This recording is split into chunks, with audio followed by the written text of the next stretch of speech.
جناب ڈاکٹر اسرار الحق قریشی صاحب تشریف رکھتے ہیں، ان سے گزار ہوں تشریف لائیں اور جو تحریر آپ نے لکھی ہے مقالے کی صورت میں، مضمون کی صورت میں، آپ کی تحریروں میں بھی ایک خاص قسم کی چٹکی ہوتی ہے، چاہے وہ اجرا کا موقع ہو یا جشن کا موقع ہو، تو یہ اپنا اپنا مزاج ہے۔ تو میں تشریف لے آئے ہیں تو مجھے بھی جناب اسرار الحق قریشی، ڈاکٹر اسرار الحق قریشی صاحب۔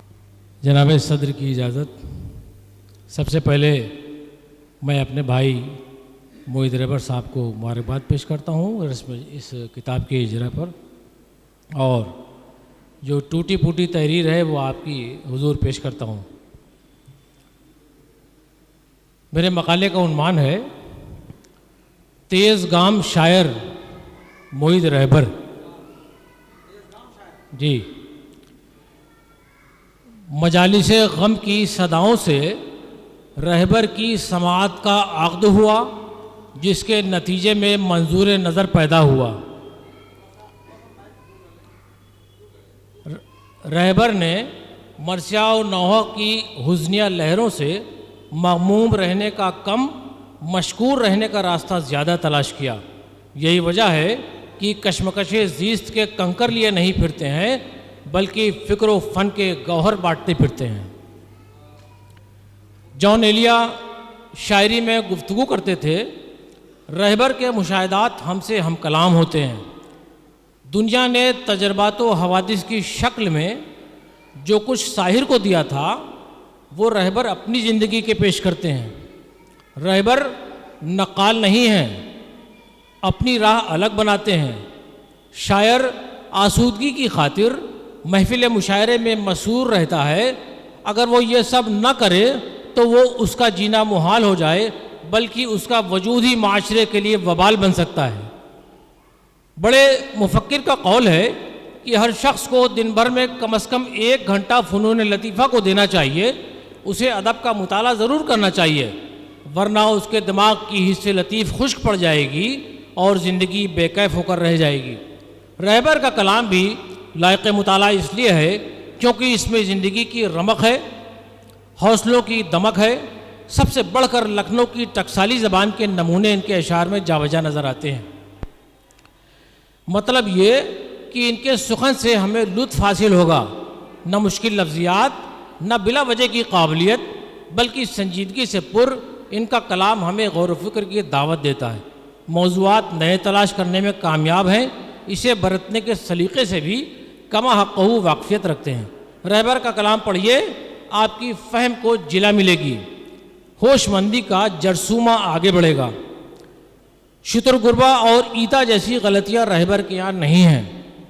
علم عروج سے کسی حد تک شناسائی ہے، بحروں کا علم ضرور ہے، لیکن ساری بحریں ان کے کلام میں نہیں ہیں اور ہو بھی نہیں سکتی، کیونکہ یہ عمل خاصا دشوار ہے۔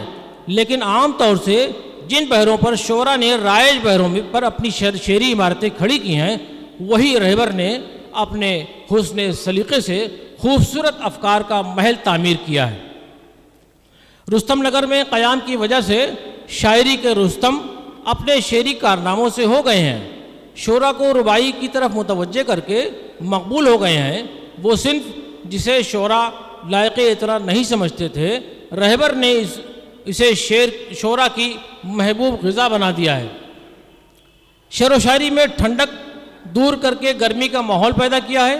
آن لائن شعری طبع آزمائی کا اکھاڑا تیار کر کے کتنوں کو بے نقاب اور بہتوں کو کیفر کردار تک پہنچا دیا ہے۔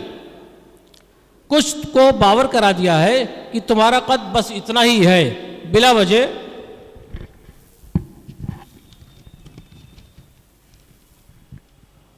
اچھل کود کر کے احمقوں میں اپنا شمار نہ کراؤ۔ ان کے اس عمل جراحی سے بہت سے تل ملا اٹھے اور کچھ نے مفرور ہونے ہی میں عافیت سمجھی۔ جن میں ذرا دم تھا وہی ٹھہرے، بقیہ علمی کمائیگی کے سبب الٹے سیدھے افسانے گڑھنے میں مصروف ہو گئے۔ یوں چھٹنی ہوئی، جو فضلہ تھا وہ خارج ہوا اور معتبر شعرائی افق شاعری پر نمودار ہونے لگے۔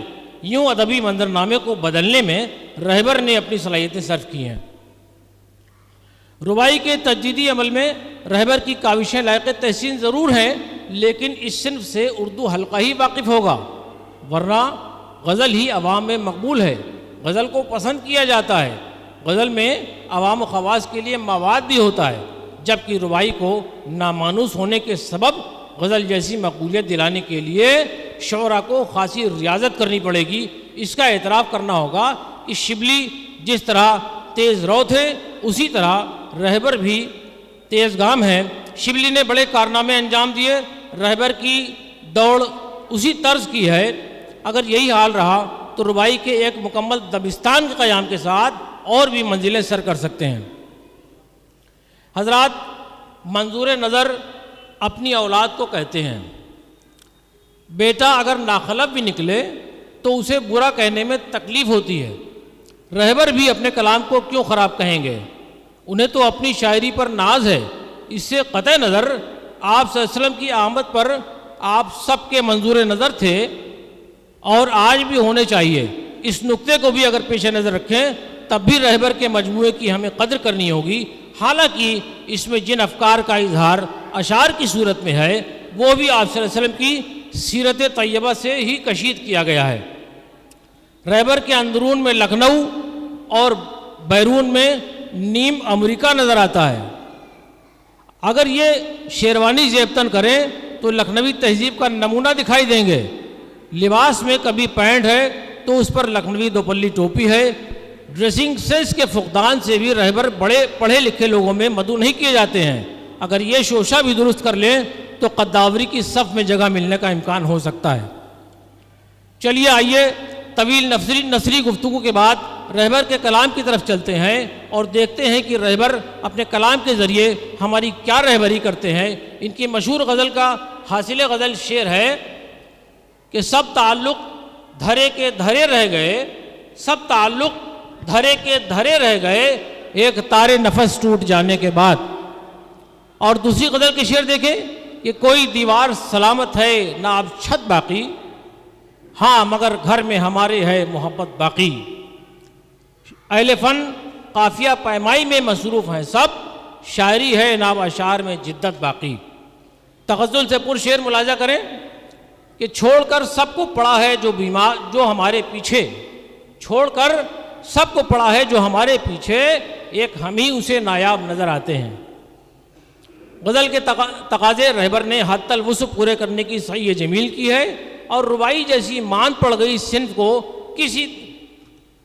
کس طرح پانی اور کھاد ڈال کر زندہ کیا ہے، اسے بھی دیکھ لیا جائے کہ اردو کے لیے شوق یہ پالا ہم نے، افکار کو الفاظ میں ڈھالا ہم نے، تہذیب کے پھولوں کو ہنسی رنگ دیا، گلزار سخن جب بھی سنبھالا ہم نے۔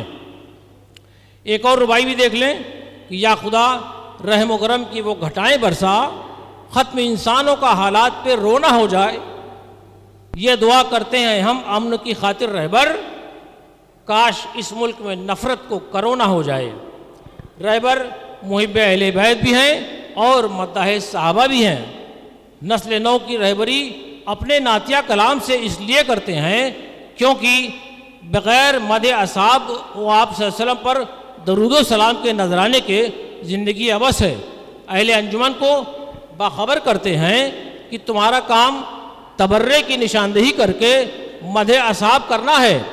حمد و ثنا کے پھولوں سے گلشن میں شادابی آئے گی، خود بھی مدخواں ہیں، خوشگلو ہیں، چمن کے اس گل کی مانند جو رونق چمن رہتا ہے۔ آخری پیراگراف کہ مختصر یہ کہ رہبر نے جس شاعری کو اپنے سر پر اٹھایا ہے اسے وہ بوجھ نہیں سمجھتے بلکہ ادبی فریضہ تصور کرتے ہیں۔ یہی وجہ ہے کہ نہ ان میں سنکی پن آیا ہے اور نہ ان کی طبیعت فوق البھڑک ہوئی ہے، ہوش و حواس بالکل درست ہیں، یہ بھی بڑی بات ہے، ورنہ شاعری کا بوجھ اٹھانا بھی ہر شاعر کے بس کی بات نہیں ہے۔ اس کے پائے ثبات بھی میں لفظی ضرور آ جاتی ہے، لیکن رہبر اپنی شعری توانائی سے ہم سب کے سامنے خندہ زن ہیں، یہی ان کی دلبری کا بیان ثبوت بھی ہے۔ بہت بہت شکریہ۔